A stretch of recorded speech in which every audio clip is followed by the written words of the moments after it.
First it was testing, now it's thunderstorms, but if all goes well, Miss Montana should depart for its historic flight to Normandy, France very soon. It's been a week of tune-ups and careful consideration for the volunteer crews working on the Miss Montana to Normandy project as they make final preparations before heading east in the classic C-47 cargo plane.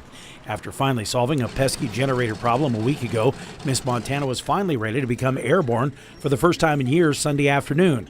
I joined my colleagues from One Acre Films right on the runway at Missoula International Airport as the plane taxied into position, providing a contrast to the big commercial jets and then lifting off smoothly.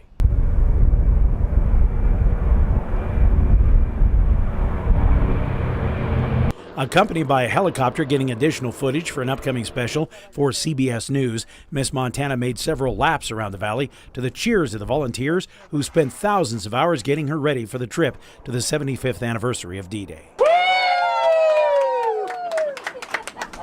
Miss Montana to Normandy!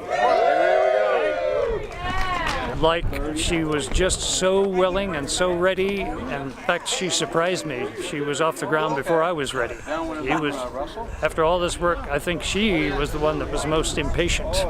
To reach the point where it's a culmination for all of us is, obviously a big rush, but to do it safely is number one.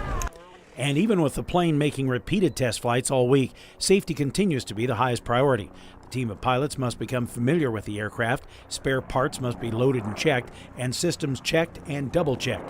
And of course now the weather has become a factor and is being carefully watched before departure. Just can't beat that sound. I mean, everybody hears it fly over, what a sound. They hear it taxiing, what a sound. And just to make it official, you know what that sound is? That's the sound of money.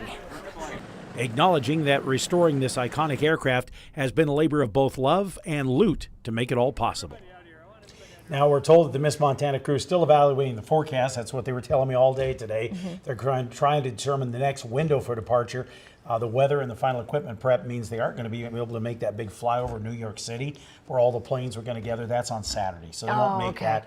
But better to be safe than sorry. Exactly. Plus, they still have to go across the ocean. Yeah. It's so exciting to watch that plane flying around Missoula. My husband's a pilot, so every time, drop everything and stare up at that sky. We will keep you posted as to when that takeoff comes a little bit closer. But right now, 75-year-old airplane, give it a little room. That's right. It can do what it wants, right?